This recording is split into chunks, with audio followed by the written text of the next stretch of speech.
السلام عليكم ورحمة الله تعالى وبركاته. نحمده ونصلي على رسوله الكريم أما بعد فقد قال الله تعالى في كلامه القديم والفرقان المجيد أعوذ بالله من الشيطان الرجيم بسم الله الرحمن الرحيم وأطيعوا الله وأطيعوا رسوله ولا تنازعوا فتفشلوا وتذهب ريحكم واصبروا إن الله مع الصابرين. قال النبي صلى الله عليه وسلم لا يلدغ المؤمن في جحر واحد مرتين أو كما قال عليه الصلاة والسلام. الصلاة والسلام عليك يا سيدي يا رسول الله خذ بيدي قلت حيلتي أدركني يا رسول الله صلى الله عليه وسلم. புகழ் அனைத்தும் அல்லாஹ் ஒருவனுக்கே உரித்தாகட்டுமாக. சலவாத்தும் சலாமும் நபிகள் நாயகம் ஸல்லல்லாஹு அலைஹி வஸல்லம் அவர்கள் மீதும் அவர்களின் குடும்பத்தார்கள் உற்றார் உறவினர்கள் தோழர்கள் சுஹதாக்கள் சாலிஹீன்கள் அவுலியாக்கள் மற்றும் இங்கு குழுமியிருக்கக்கூடிய நம் அனைவரின் மீதும் உண்டாகட்டுமாக.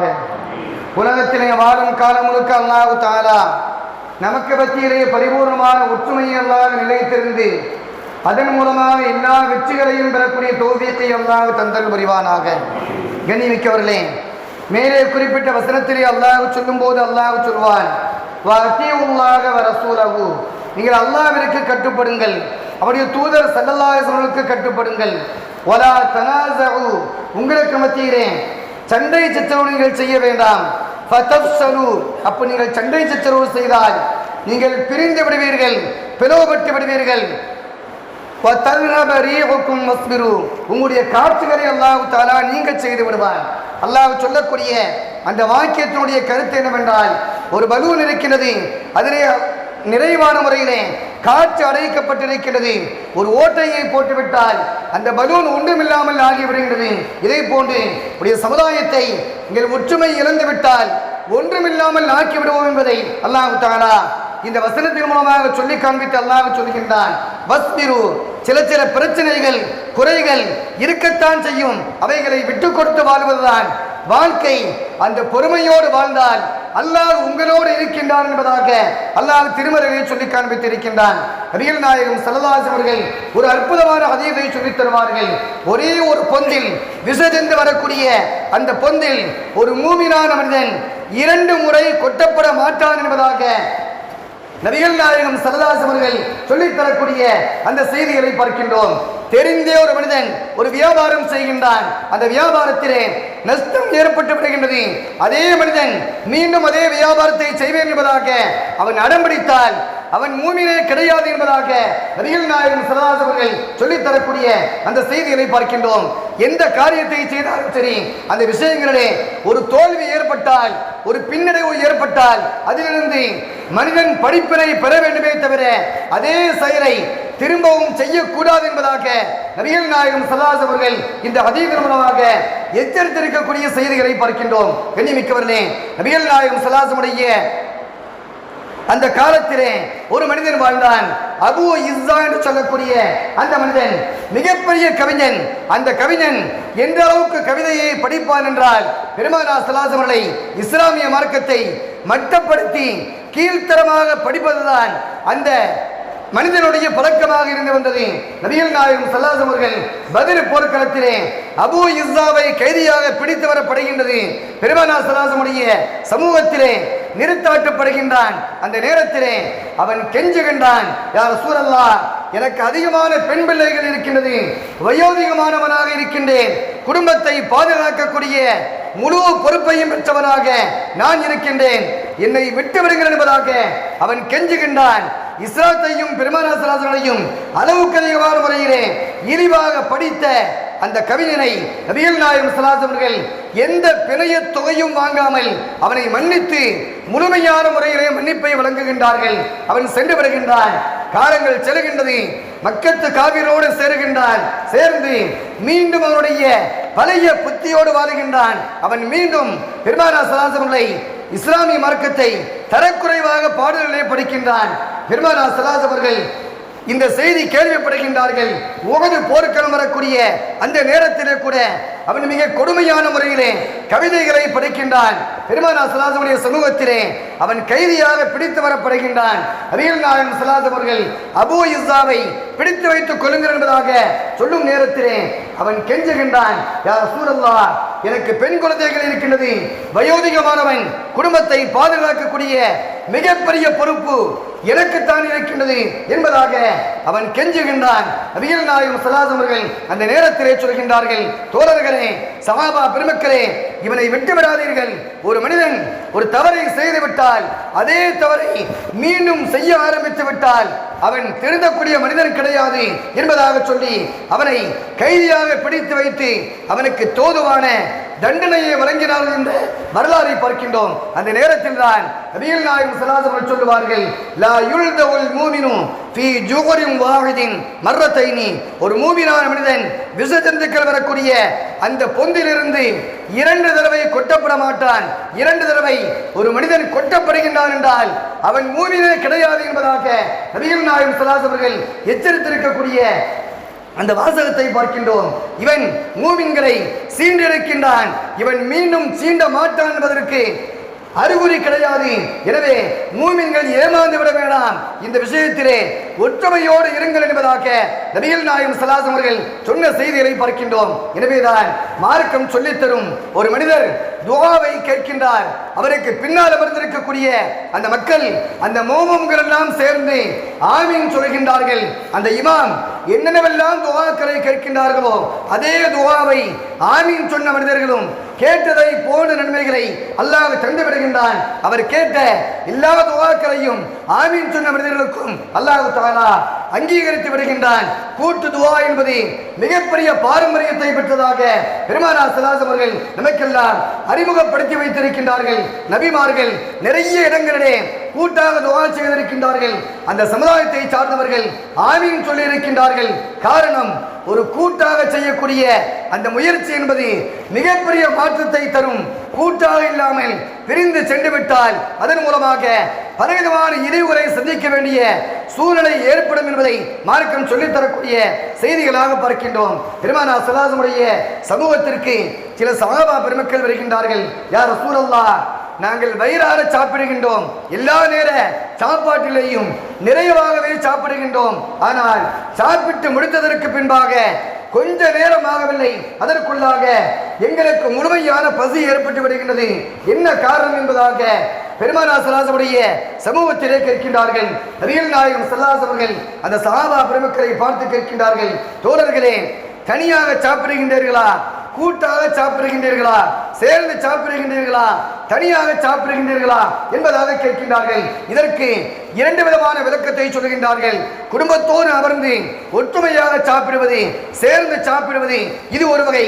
இரண்டாவதாக சகன் போன்ற அந்த உணவிலே குடும்பத்தார்கள் சேர்ந்து 2 நபர்களோ 4 நபர்களோ சேர்ந்து சாப்பிடக்கூடிய அந்த பழக்கம். சேர்ந்து சாப்பிடுகின்றீர்களா, தனியாக சாப்பிடுகின்றீர்களா என்பதாக கேட்க சஹாபா பெருமக்கள் சொல்கின்றார்கள், யா ரசூலல்லாஹ், தனியாகத்தான் சாப்பிடுகின்றோம் என்பதாக சொல்லும் நேரத்திலே நபிகள் நாயகம் ஸல்லல்லாஹு அலைஹி அவர்கள் சொல்லுவார்கள், தோழர்களே, சேர்ந்து சாப்பிடுங்கள். அல்லாஹ் தஆலா அந்த உணவிலே அல்லாஹ் மிகப்பெரிய பரக்கத்தை வைத்திருக்கின்றான். பிரிந்து சாப்பிடும் நேரங்களிலே அந்த உணவிலே பரக்கத் கிடையாது, வெகு விரைவிலேயே பசிக்கக்கூடிய அந்த தன்மை ஏற்பட்டுவிடும் என்பதாக பெருமானார் ஸல்லல்லாஹு அலைஹி அவர்கள் சஹாபா பெருமக்களுக்கு மத்தியிலே சொன்ன செய்திகளை பார்க்கின்றோம். ஒரு காலம் வரும், பெருமானார் ஸல்லல்லாஹு அலைஹி அவர்கள் இப்படி எச்சரிக்கின்றார்கள், கியாமத் வரக்கூடிய அந்த நேரத்திலே மூமினான மனிதர்களை பார்த்து ஒவ்வொரு காபிரான மனிதர்களும் உங்களை அழைப்பான், வாருங்கள் வாருங்கள் என்பதாக அழைத்துக் கொண்டே இருப்பான். அப்படி அழைக்கும் நேரத்திலே நாம் ஏமாந்தவர்களாக அவருக்கு பின்னால் செல்வோம். அவன் எதற்கு அழைக்கின்றான் தெரியுமா? மூமின்களை கொல்ல வேண்டும், மூமின்களை பழிவாங்க வேண்டும் என்பதற்காக அவன் அழைப்பான். பெருமானார் ஸல்லல்லாஹு அலைஹி அவர்கள் அந்த ஹதீஸினுடைய வாசகத்தை தெளிவாக சொல்கின்றார்கள். ஒரு விருந்தாளிக்கு விருந்து கொடுக்கும் நேரத்திலே உணவை வைத்துவிட்டு விருந்தாளியை அழைப்பதை போன்று ஒரு காபிரான மனிதன் மூமினை அழைப்பான். அப்படி அழைக்கும் நேரத்திலே இந்த மூமின் ஒற்றுமை இல்லாத காரணத்தினால் அவனுக்கு பின்னாக சென்று கொண்டிருப்பான். அவன் செல்லும் நேரத்திலே இவனை கொலை செய்வான் அல்லது பழி வாங்குவான். அப்படிப்பட்ட ஒரு காலம் வரும் என்பதாக நபிகள் நாயகம் ஸல்லல்லாஹு அலைஹி அவர்கள் எச்சரித்து சொல்லும் நேரத்திலே சஹாபா பெருமக்கள் கேட்கின்றார்கள், யா ரசூலல்லாஹ், அப்படியானால் நாங்கள் எண்ணிக்கையிலே மிக குறைவாக இருப்போமோ என்பதாக கேட்கின்றார்கள். அப்படி சொல்லும் நேரத்திலே நபிகள் நாயகம் ஸல்லல்லாஹு அலைஹி அவர்கள் சொன்னார்கள், தோழர்களே, அப்படியெல்லாம் கிடையாது. கடல் நுரையை போன்று கடல் நுரை வரும் நேரத்திலே அந்த தண்ணீருக்கு மேலாக நுரை எவ்வளவு அளவுக்கு அதிகமான முறையிலே மேலே தென்படுகின்றதோ அந்த நுரை அளவுக்கு நீங்கள் நிரப்பமான மனிதர்களாக மூமின்களாக வாழ்வீர்கள். ஆனால் வாழ்ந்தாலும் உங்களுக்கு மத்தியிலே ஒற்றுமை இல்லாத காரணத்தினால் உங்களை சிதைப்பதற்கு எதிரி நாடிக்கொண்டிருப்பார் என்பதாக பெருமானார் ஸல்லல்லாஹு அலைஹி அவர்கள் சொன்ன செய்திகளை பார்க்கின்றோம். கண்ணியமிக்கவர்களே, ஒரு தடவை முல்லா நஸ்ருத்தீன் அவர்கள் தெருவழியாக சென்று கொண்டிருக்கின்றார்கள். கடை வீதிக்கு செல்கின்றார்கள். கடை வீதியிலே சென்று 1/2 கிலோ ஆட்டுக்கறியை வாங்குகின்றார்கள். ஆட்டுக்கறியை வாங்கிவிட்டு முல்லா நஸ்ருத்தீன் நம்முடைய பார்வையில் வேண்டுமானால் அவர் விகடகவையாக சிரிப்பை காட்டக்கூடிய மனிதராக தென்படலாம். அவர் மிகப்பெரிய ஸ்ரீதேவி இறைநேசத்தை பெற்ற ஒரு மனிதர். எனவே முல்லா நஸ்ருத்தீன் அவர்கள் ஆட்டுக்கறிக்கு கடைக்கு செல்கின்றார்கள். ஆட்டுக்கறி 1/2 கிலோ வேணும் என்பதாக விலைக்கு கொடுத்து வாங்குகின்றார்கள். வாங்கி அவர்கள் அடுத்ததாக புத்தக கடைக்கு செல்கின்றார்கள். ஆட்டுக்கறியை சமைப்பது எப்படி என்பதாக ஒரு புத்தகத்தை வாங்குகின்றார்கள். வாங்கி அவர்கள் வீட்டிற்கு நேரடியாக கறியை கொண்டு செல்ல வேண்டும், சமைக்க வேண்டும் என்பதாக ஆவலோடு செல்கின்றார்கள். அப்படி செல்லும் நேரத்திலே செல்லும் பாதையிலேயே எங்கிருந்தோ வந்த ஒரு நாய் அவர்கள் கையிலே வைத்திருந்த அந்த ஆட்டுக்கறியினுடைய பையை பிடுங்கி சென்று விடுகின்றது.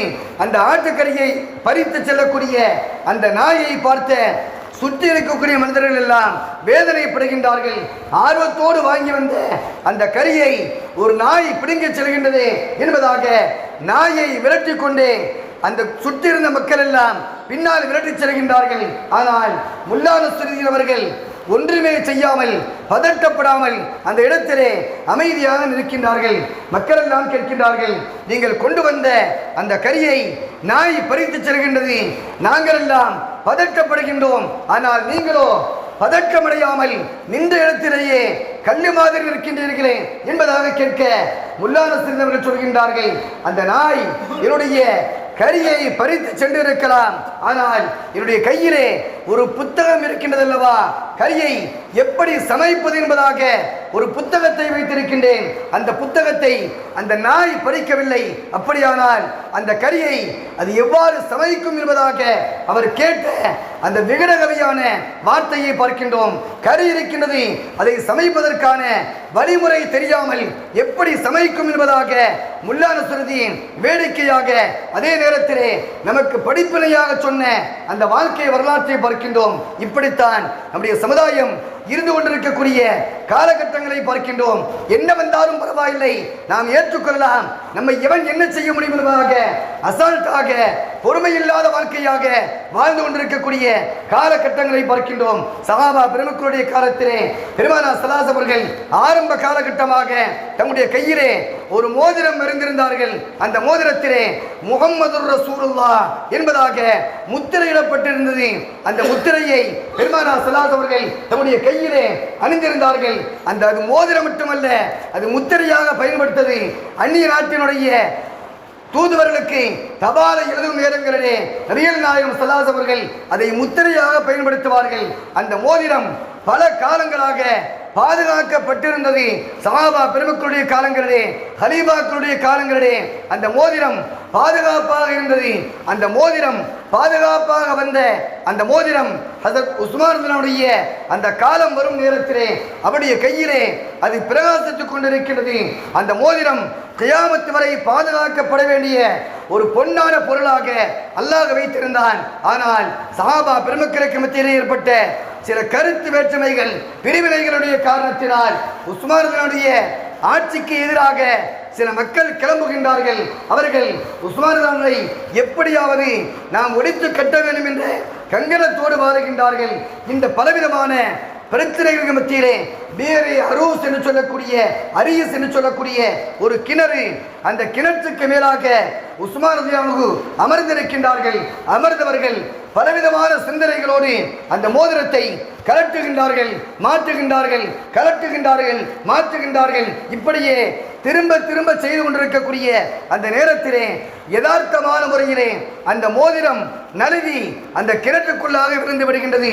கிணற்றுக்குள்ளாக விழுந்த அந்த மோதிரத்தை ஹஸரத் அனஸ் ரலியல்லாஹு அன்ஹு சொல்லுகின்றார்கள், 3 நாட்களாக அந்த மோதிரத்தை நாங்கள் தேடினோம். எந்த அளவுக்கு என்றால் கிணற்றினுடைய எல்லா தண்ணீரையும் வெளியே இறைத்து விட்டோம். இறைத்ததற்கு பின்பாக அந்த கிணற்றுக்குள்ளாக அந்த மோதிரத்தை தேடினோம். அந்த மோதிரம் எங்களுக்கு கிடைக்கவில்லை என்பதாக சொன்ன வரலாறை பார்க்கின்றோம்.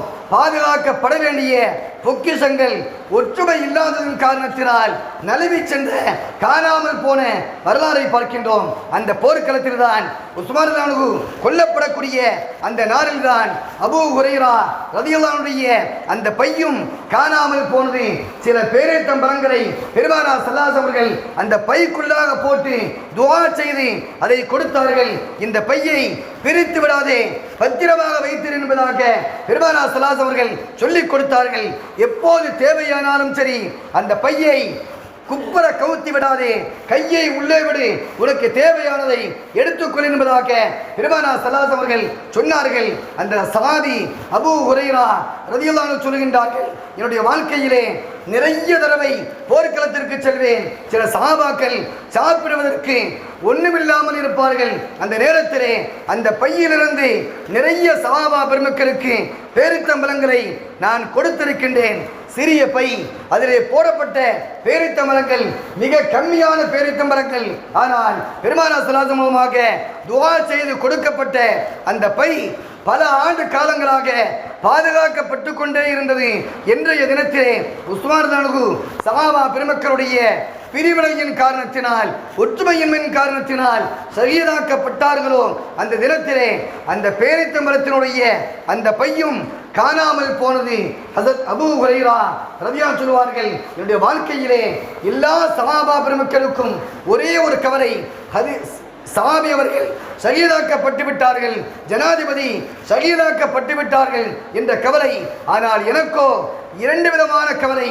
சஹாபி அவர்கள் ஷஹீதாக்கப்பட்டு விட்டார்கள் என்ற ஒரு கவலை, இரண்டாவதாக பாதுகாத்து வைத்த அந்த பரக்கத்தான பை காணாமல் போய்விட்டது என்பதாக இரண்டாவது கவலையாக நான் வாழ்ந்து கொண்டிருந்தேன் என்பதாக சொன்ன வரலாறை பார்க்கின்றோம். எண்ணிருக்கவர்களே, இன்றைய தினத்திலே நம்முடைய சமுதாயத்திலே ஒற்றுமை இல்லாத வாழ்க்கை ஏற்பட்டு விடுகிறதோ அந்த நேரங்களிலே நம்மை பலரும் கொலை செய்வதற்கு, நம்மை பழிவாங்குவதற்கு முன்னோக்கக்கூடிய காலமாக நம்முடைய காலம் அமைந்திருக்கிறது. இந்த காலத்திலே கூட நாம் சுதாரிக்காமல், ஒற்றுமை இல்லாமல் நான் தனி அவன் தனி நீ தனி என்பதாக பிரித்து கொண்டிருந்தோம் என்றால் நமக்கு மத்தியிலே வேதனை கொஞ்ச நஞ்சமல்ல, நிறைவாக சந்திக்க வேண்டிய காலகட்டங்கள் ஏற்படும் என்பதை கவனத்திலே வைக்க வேண்டும். அல்லாஹ் சொல்வான், ஒற்றுமை என்று சொல்லக்கூடிய அந்த வலுவான கயிற்றை பற்றி பிடித்துக் கொள்ளுங்கள், பற்றி பிடிக்கும் காலமெல்லாம் நீங்கள் நிம்மதியோடு வாழ்வீர்கள் என்பதாக அல்லாஹ் சொல்லி தந்திருக்கின்றான். நபிகள் நாயகம் ஸல்லல்லாஹு அலைஹி அவர்கள் மூமினான மனிதன் விஷஜந்துகள் வரக்கூடிய அந்த பொந்திலிருந்து 2 தடவை கொட்டப்பட மாட்டான் என்பதாக சொல்லி தந்திருக்கின்றார்கள். அந்த ஹதீஸிற்கு ஏற்ப நம்முடைய வாழ்க்கையை ஒற்றுமையோடு அமைத்து வரக்கூடிய காலங்களிலே நிறைவான முறையிலே நல்ல ஆட்சியாளரை பெறக்கூடிய தௌஃபீக்கை பெற்றவர்களாக அல்லாஹ் ஆக்கி அருள் புரிவானாக. இஸ்லாத்திற்கும் முஸ்லிம்களுக்கும் பிற சமூகத்திலே ஒற்றுமையை நீக்குவதற்கும் யாரெல்லாம் பாடுபடுகின்றார்களோ அந்த கைவரலை விட்டும் அல்லாஹ் நம்மையும் உலக மக்களையும் அல்லாஹ் பாதுகாப்பானாக. சிறந்த ஆட்சியாளரை தந்து அதன் மூலமாக உலகத்திலே நிம்மதியோடு ஈமானோடு வாழக்கூடிய நல்ல தௌஃபீக்கை பெற்றவர்களாக அல்லாஹ் நம்மையும் உலக மக்களையும் அல்லாஹ் வாழச் செய்வானாக. வாஹிர் தஅவானா அல்ஹம்துலில்லாஹி ரப்பில் ஆலமீன். அஸ்ஸலாமு அலைக்கும் வரஹ்மத்துல்லாஹி வபரகாத்துஹு.